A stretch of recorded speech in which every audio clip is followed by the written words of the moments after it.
This video is brought to you by BetUS Sportsbook and Casino. Good evening, good afternoon. Welcome back to High Top Sports Oregon, ladies and gents. We got is our last scrimmage today, Derek the Duck? Is that what we're working with? Today is the last. Yeah, currently as we're recording this, there's one happening right now, so can't wait to see the reports about that.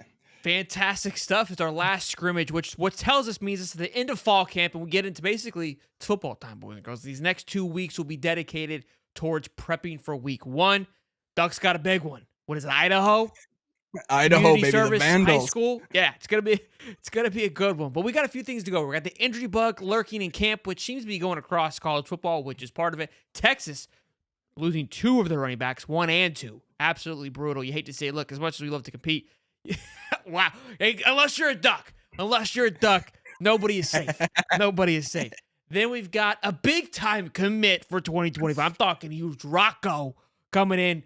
Dicker, the kicker, coming in here. And then 2026, I'm talking this guy is a lunch pail kind of guy. This is a guy that's going to turn around a program the moment he sets his commitment date. It's going to be huge. 2026 coming off the edge. We'll talk all about that. His name is Dutch. And we're not talking about Dutch oven, boys. But Derek the Duck, talk to us. We got big time injuries we got to go over here. What does this mean? Your first being your right guard. Was committed to Colorado. Yeah. Oregon comes in late, sweeps him from Indiana. Now he's got a little injury bug. Should we be concerned? Yeah, so I mean, at this point, I don't really know. It's really hard to tell if we're concerned or it's precautionary or kind of what we're doing here with it. But Matthew Bedford, the projected starting right guard, he was spotted in a knee brace on one crutch. Didn't need the second one, apparently. But yeah, in a little thing. But, you know, the weird part about the report is that he was walking normally with the crutch and stuff. And my question is, I'm like, okay, so do we need the crutch? Is this all precautionary? Obviously, you know, we kind of know how the Ducks and Dan Lanning roll about the injury situation. We won't hear a single peep about it, you know, unless it was something absolutely astronomical. But yeah, at this point right now, we're down a right guard. My anticipation is that he probably misses the Idaho game. You know, once again, this is not with me speaking to anybody or anything like that. It's just, like you said, you know, we got a big one and it's Idaho. But we kind of have bigger things in front of us at this point. So I have a feeling he will probably sit down. And then Dave Laley, yeah, he will probably step in. However, he's coming off a broken foot in the spring. So he's kind of still rehabbing that thing. And then in comes number 3, East Carolina transfer, Nishad Strother, who will probably step in if Dave is unable to go, who definitely has starting experience and such like that. He was on the Oregon roster last year, just didn't get a whole lot of playing time given the depth of the offensive line last year. But yeah, currently our offensive line's looking a little banged up, and it's definitely a position group where, you know, I don't want to say there's not a lot of depth there because it's just a lot of unproven depth is the way I'll put it. Sure. But yeah, you know, kind of putting ourselves in a dicey situation, especially, you know, a premium position like right guard. Obviously, you know how important the right guard position is in particular. So it's a big loss. You know, if it is a loss at this point, obviously there'll be more information to come out as the week kind of progresses. But at this point, you know, he was held out of practice in the crutches with a brace, and that's kind of where we're left at this moment. And then we've got defensive lineman, a little bit of a bug too. Is that right? Yeah, it is. So then we're heading to the other side of the trenches in Michael Gardner, who is missing practice on Wednesday and Friday. You know, there was a little less information given about him. It was just that he was missing practice both days. Typically, you know, if you're missing multiple days of practice, unless it's pre-authorized, something's going on there. But not necessarily a situation where he was spotted like down on the field or anything like that when media was around. So we do have that. And then another one on the defensive line as well is Keon Ware-Hudson, who was, you know, he was spotted with trainers multiple times, not really engaging in the contact drills. You know, once again, we are sitting here in mid-August, 2 weeks away from with our game with Idaho. So, you know, a lot of this I'm anticipating is precautionary. And then just to add a little more salt in the wound, Gary Bryant Jr., wide receiver. He was also spotted with trainers, kind of took practice a little easier. I'm assuming that one's more of like another precautionary thing. I think we'll probably hear a little bit more about him today. But, you know, the Ducks have been pretty lucky over the last, you know, few weeks with the injury bug. And, you know, all of a sudden it seems like this week everything started to compound and come all at once.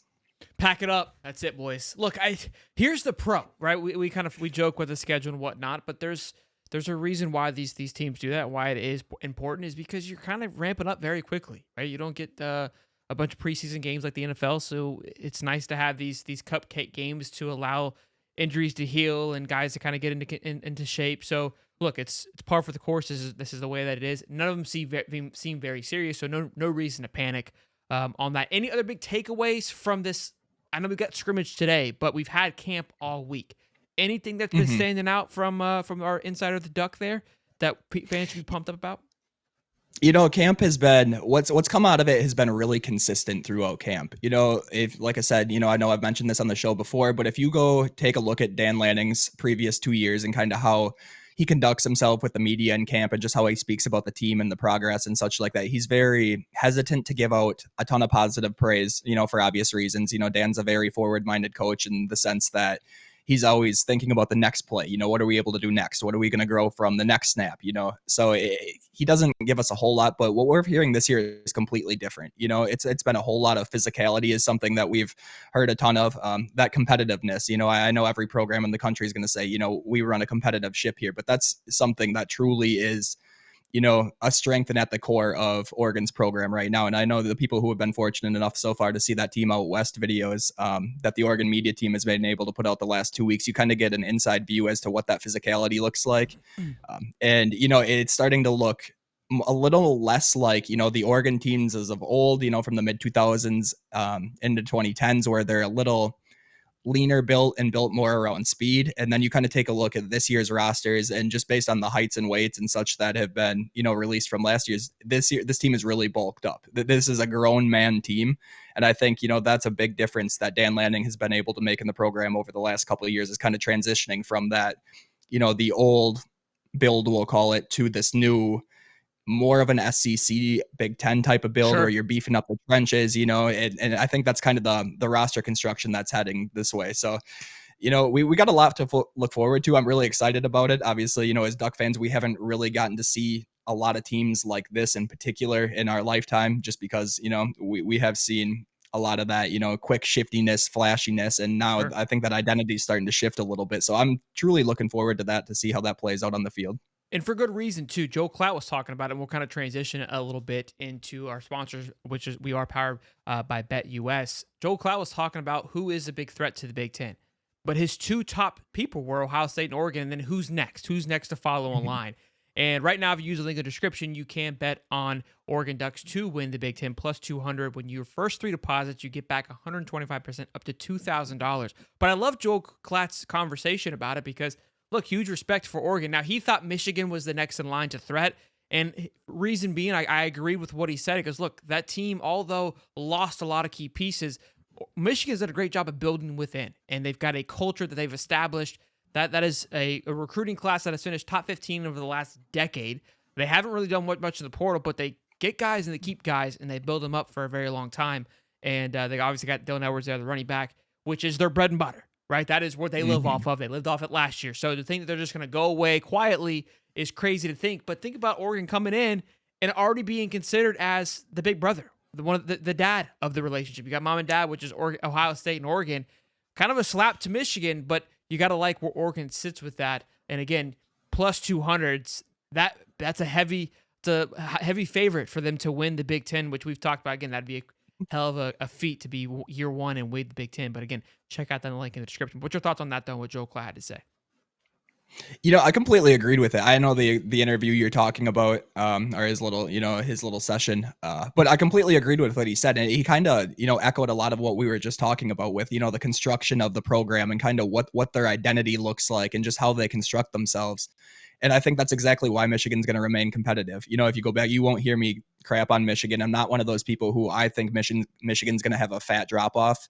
Do I think they're quite going to be the team and the caliber that they were last year? Not necessarily, just because obviously, when you lose that many pieces, including a head coach and, on both sides of the ball, there's a regression to be expected. But I don't take them lightly whatsoever. I'm very far from penciling in a W when Oregon heads to the big house to play Michigan. I think they're going to be a very competitive team. I think when they play Ohio State again at the end of the year, it will be a very competitive game. At this point, I do think Ohio State should be the clear favorite to win the Big Ten. I think that's completely fair. And Duck fans should be very excited that we have a plus 200 odds. If you would have told us last year at this time that we'd be coming into the Big Ten at plus 200 to win in our first season, everybody would have been ecstatic. And now here we are. So you might as well take advantage of the odds while we have them. Head over to BetUS, plug it in, and win yourself some easy money. I love it. Now let's talk about some commitment news, baby. Rocco from Sheldon, his high school Sheldon. Great name, by the way. All the way from Eugene. Kid's a stud. If you read his stats, he's kind of a duck. All right. You guys get a kicker. Sheldon, from Sheldon Kicker or Sheldon, Oregon, local Sheldon Eugene? High School. Sheldon High School. Sheldon High School in Eugene. Yep. Yeah, Rocco Graziano announces his commitment to the 6'2", 200 pounds. Look, if he can't kick, maybe he plays cornerback safety. I don't know. Guy's an absolute stud. He's made 8 of his 9 field goal attempts, connecting on a long of 46 yards. The newest duck converted all 36 of his points after attempts, and 82% of his kick resulted in touchbacks. He got a scholarship. Kid's good. Look, kickers never get enough love, but kickers are people too, and you love it. It's Dan's back, boys. Dan's back. In case you're worried.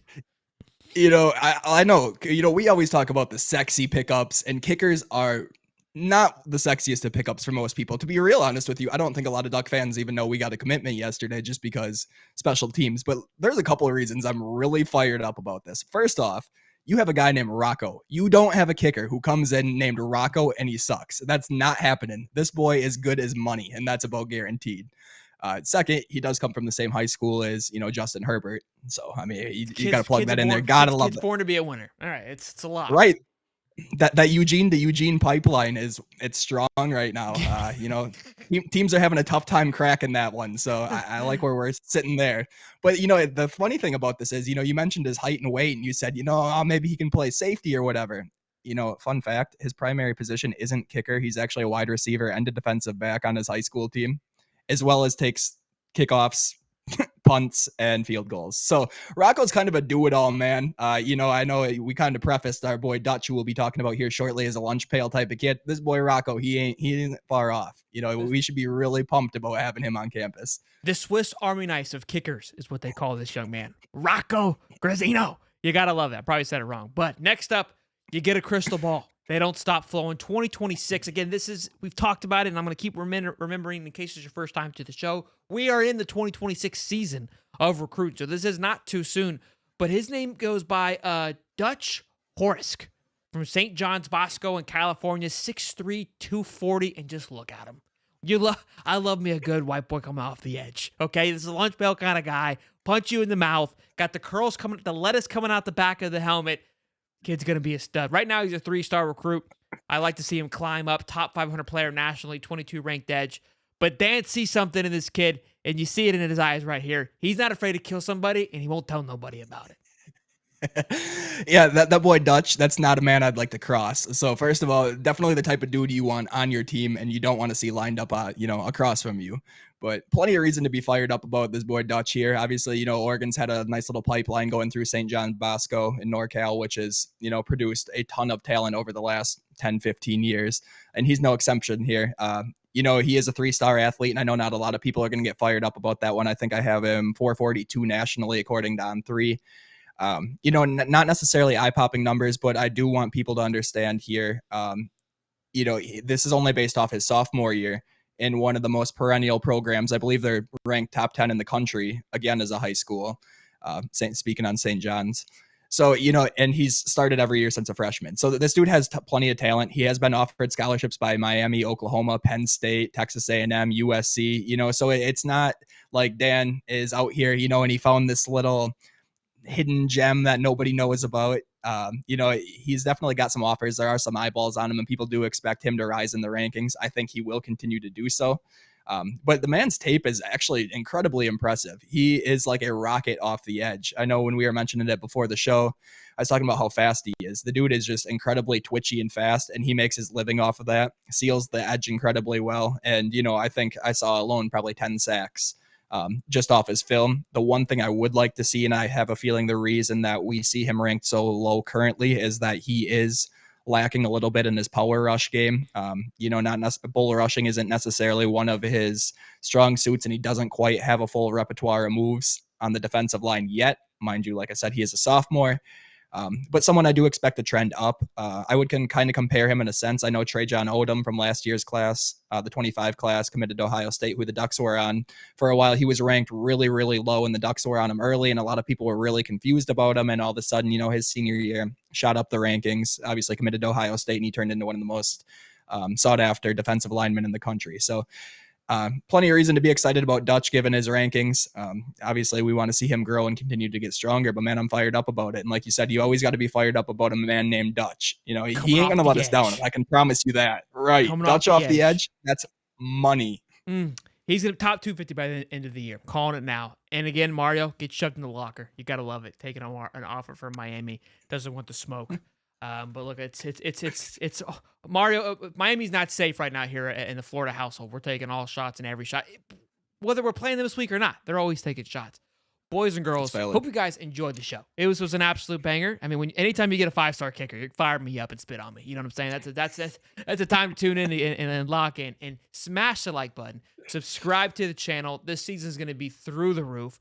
We're one Saturday away. We've got today, and then we've got football next Saturday. Let's just put it that way. Week 0, we've got football. It's real football next Saturday, but real football against Idaho and the coal workers of community service school will be up against the Ducks in 2 weeks, and it should be a banger. I'm Shelton. That's Derek the Duck. We'll see you boys in the next one. Peace and love, baby. Let's get it. This video is brought to you by BetUS Sportsbook and Casino.